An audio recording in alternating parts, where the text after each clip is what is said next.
जय हिंद। सर्वप्रथम आप सभी को गणतंत्र दिवस की हार्दिक शुभकामनाएं। दोस्तों आज है 26 जनवरी और आपके बोर्ड एग्जामिनेशन शुरू होने जा रहे हैं 1 फरवरी से। ऐसे में आप लोगों के द्वारा मेरे से ये प्रश्न बार बार पूछा जा रहा है कि सर इन बचे हुए 5 दिनों में हमें कैसे तैयारी करनी चाहिए, अपनी प्रिपरेशन को कैसे हमें जारी रखना चाहिए। तो आज बेसिकली हम लोग इसी टॉपिक पे डिस्कस करने वाले हैं कि इन बचे हुए 5 दिनों में आपको कैसे पढ़ना है ताकि आप एक अच्छा स्कोर कर पाए। तो देखिए आपका जो एग्जामिनेशन है दोस्तों वो 1 फरवरी से शुरू होने जा रहा है और पहला दिन आपका हिंदी का एग्जाम है। तो आज की इस वीडियो में मैं आपको हिंदी के बताऊंगा कि हिंदी में आपको किस तरीके से पढ़ना है और कहां से आपके ज्यादा मार्क्स के क्वेश्चन आते हैं और इन 5 दिनों में कैसे आप हिंदी को बूस्ट कर सकते हैं और अच्छे मार्क्स आप अचीव कर सकते हैं। तो सबसे पहले आपको पता है कि आपने मॉडल पेपर को देखा होगा। 2022 का जो मॉडल पेपर ऑफिशियली आपके लिए जारी किया गया उसमें आपने देखा कि आपके संक्षेपण जो होते हैं वो 4 मार्क्स के पूछे जाएंगे। आपका जो लेटर राइटिंग है, आवेदन जिसे आप कहते हैं, आवेदन लिखिए या पत्र लिखिए, तो उससे आपके 5 मार्क्स के क्वेश्चन आते हैं। तो इस पे तो आपका कमांड होना ही है। आप संक्षेपण को ध्यान दीजिए, आपके जो लेटर राइटिंग है उस पर ध्यान दीजिए। एस्से आपको लिखने के लिए आता है तो एस्से पे भी आपको खास तौर पे ध्यान देना है। और कुछ ग्रामर से टॉपिक है जो मैं अभी आपको बोर्ड पे समझाने का प्रयास करूंगा कि आपको उसमें कैसे अच्छे मार्क्स को अचीव करना है, कैसे आपको तैयारी करनी है। तो चलिए चलते हैं हम लोग अपने व्हाइट बोर्ड के स्क्रीन पर। यदि हम लोग हिंदी व्याकरण की बात करें तो हिंदी व्याकरण में आपको जो भी इंपॉर्टेंट टॉपिक है जैसे कि आपका समास हो गया, संधि हो गए, उपसर्ग हो गए, प्रत्यय, मुहावरा, विलोम शब्द, इन सभी टॉपिक्स पे आपको कमांड करना होगा। तो लिख लीजिएगा टॉपिक का नाम आप लोग। देखिए आपके एग्जामिनेशन में दोस्त समास से बहुत ज्यादा प्रश्न पूछ जाते हैं तो समास को आपको कर लेना है क्लियर। समास से आपको अप्रोक्स पहले 4 प्रश्न आता था, अब आपको 6 से 7 प्रश्न देखने के लिए मिल जाता है। मिनिमम 6 से 7, मैक्सिमम आपका 8 भी चला जाता है क्योंकि आपको पता है बिहार बोर्ड ने अभी तक अपना सिलेबस जो दोस्त रियल जो सिलेबस है वो जारी नहीं किया है। बस हम लोग उसके मॉडल पेपर को देखकर ही क्या करते हैं, अनुमान लगाते हैं। तो समास से आपके प्रश्न पूछ जाते हैं। संधि आपको क्लियर कर लेना है। संधि के बाद आपको इन्हीं टॉपिक पे आपको ध्यान देना और क्लियर कैसे करना है ये भी मैं अभी आपको समझा रहा हूं। उपसर्ग और प्रत्यय को तो भूलिए नहीं, उपसर्ग और प्रत्यय को तो आपको भूलना ही नहीं है। उपसर्ग और प्रत्यय आपका हो गया। संक्षेपण को दोस्त संक्षेपण करने के लिए मैंने आपको सिखाया है ना, जैसे संक्षेपण आपको कैसे करना है। कोई आपको स्टोरी दी गई, छोटा सा एक पैराग्राफ रहेगा, गद्यांश रहेगा, गद्य का भाग रहेगा, उसमें आपके टोटल अगर मान लीजिए मे बी अगर मैं बात करूं 110 वर्ड है, ठीक है, टोटल आपको गिन लेना है, कैलकुलेट कर लेना है। तो टोटल अगर 110 वर्ड है अप्रोक्स में चलना है तो उसका 1/3, तो 1/3 कहने का मतलब होता है कि उसको 3 से आपको डिवाइड कर देना है। 110 को जब आप 3 से डिवाइड करते हो तो 3 3 जा 9, मतलब अप्रोक्स आपका कितना आ जाएगा, 3 3 जा 9, यानी कि 1 3 से जा 9, यानी कि अप्रोक्स आपको 35 वर्ड में क्या करना होगा, उसका संक्षेपण कर देना होगा और एक आपको शीर्षक बनाने होते हैं। तो संक्षेपण को ध्यान में रखिएगा। आपका पहला समास, संधि, उपसर्ग और संक्षेपण, प्रत्यय, इस टॉपिक को ध्यान में रखिए। कभी कभी विलोम भी आपके एग्जामिनेशन में ऐसे आएगा। विलोम संज्ञा से आपके 3 से 4 नंबर के संज्ञा जी, तो संज्ञा का मैंने ऑलरेडी प्रैक्टिस भी करा रखा है, समास भी मैंने ऑलरेडी क्लियर कर रखा है। तो संज्ञा से आपके 3 से 4 प्रश्न पूछे जाते हैं। सर्वनाम से भी 2-3 प्रश्न पूछे जाते हैं। विशेषण से आपका, तो अगर मेरी बातों को माने ना तो अभी के बचे दिनों में अगर आप केवल ग्रामर पे अच्छे खासे कमांड कर लेते हो तो आप हिंदी में बहुत अच्छा कर पाते हैं। और हिंदी में हम लोगों का एक टारगेट बनाकर चलना चाहिए कि अप्रोक्स हमें 95 यानी कम से कम 90 प्लस तो सारे स्टूडेंट का, और 95 वैसे स्टूडेंट जिन्होंने हिंदी बुक को रीड करा है। जो इन्होंने हिंदी बुक को अच्छे से नहीं रीड करा है उनके लिए मैं कहूं कि 90 प्लस आप लाइए,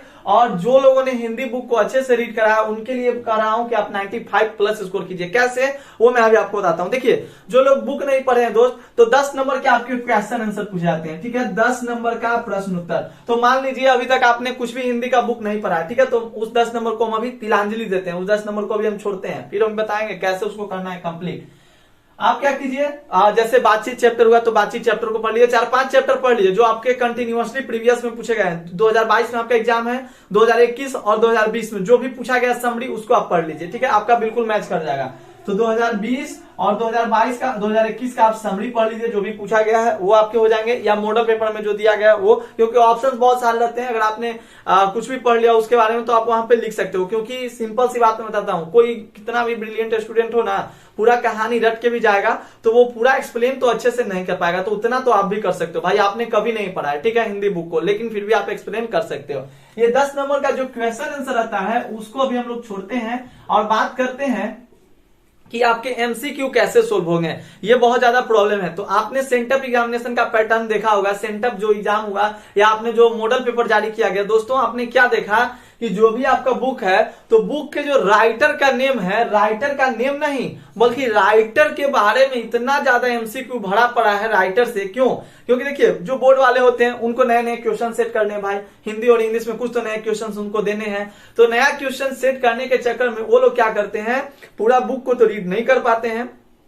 जो उनके हाईलाइटेड क्वेश्चन मिलते हैं, जैसे कि ऊपर आपका जो भी लेखक का हो गया पैराग्राफ, जो भी है लेखक के बारे में जीवनी है, उसमें से वे लोग बिटवीन प्रश्न को ढूंढकर आपके ऑब्जेक्टिव में डाल देते हैं। तो मैं कहूंगा आपको कि आपको जितना भी लेखक राइटर का नेम है, कवि का नेम है, आपको क्या करना है, नाम के साथ साथ उनकी जीवनी पे ध्यान देना है, उनकी जीवनी को पढ़ना है। क्योंकि जीवनी से बहुत ज्यादा प्रश्न आपके एग्जामिनेशन में पूछे गए हैं, सेंटर में भी आपने देखा।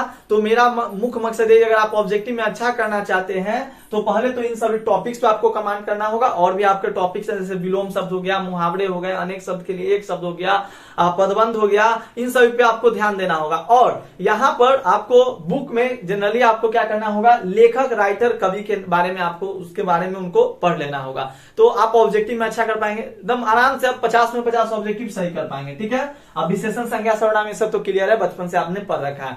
बाकी अगर हम लोग इसका बात करें, जो 10 नंबर का आपका क्वेश्चन आंसर रहा, तो आप जो दोस्त जब लेखक के बारे में पढ़ोगे, जब आप थोड़ा से चैप्टर्स को पढ़िएगा तो कुछ ना कुछ आपको नॉलेज हो जाएंगे। और मैं सेट करा रहा हूं, ठीक है, मेरी सेट वीडियो आ रही है, तो उसमें आपको सेट बनाने के लिए दी जा रहा है। तो आप सेट में जब देखोगे तो वहां से भी आपके प्रश्न देखने के लिए मिल जाएंगे। तो आपसे उसमें से भी जो होगा ना, आप 5 से 6 प्रश्न आपके बन ही जाएंगे। तो ऐसे करके आप 90 प्लस कर सकते हो। ऐसे स्टूडेंट जिन लोगों ने 90 तो आपका पूरा क्लियर हो गया, 10 नंबर केवल क्वेश्चन आंसर में छूटा।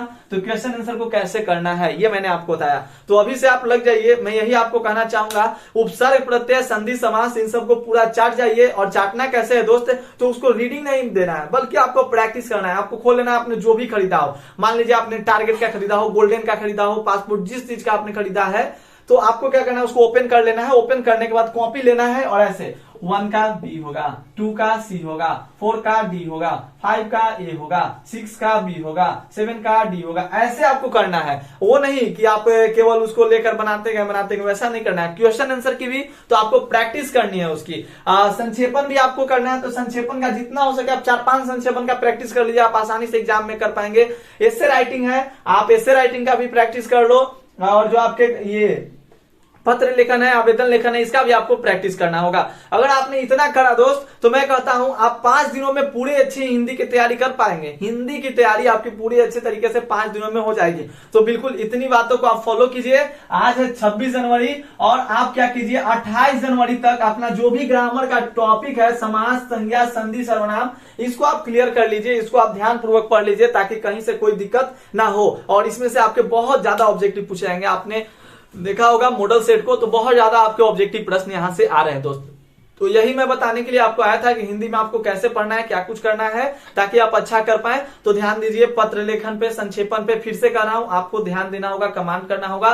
जो आपके कवि हैं, राइटर हैं, उनके बारे में पढ़ लीजिए अच्छे खासे। उनके किसने किस चैप्टर को लिखा है, ये तो सबका क्लियर होगा, फिनिश होगा। बस मैं ये आपके अंदर ध्यान दिलाने आया था। ध्यान दिलाने के लिए मैंने वीडियो बनाया ताकि आप क्या करें, जो भी लेखक कवि का नाम हो उसको आप अच्छे तरीके से रीड कर लें और उनके बारे में, उनकी जीवनी को भी थोड़ा सा अच्छे तरीके से रीड कर लें। इतना कर लीजिए। और हाँ, स्टोरी अब पढ़ने का प्रयास मत कीजिए। ये नहीं कि अब हम लोग बातचीत चैप्टर को खोल दिए, पढ़ रहे हैं, सेकंड चैप्टर को, कविता पढ़ रहे हैं, ये सब। हाँ जी, एक आपका व्याख्या करने के लिए आता है भाई। तो व्याख्या में देखिएगा बार बार आपका रिपीटेशन बहुत ज्यादा हुआ है। तो व्याख्या जो आपका करने के लिए आता है, कुछ आपके दे दिए जाते हैं, पंक्तियां दे दी जाती है और उसको कहता है कि व्याख्या कीजिए।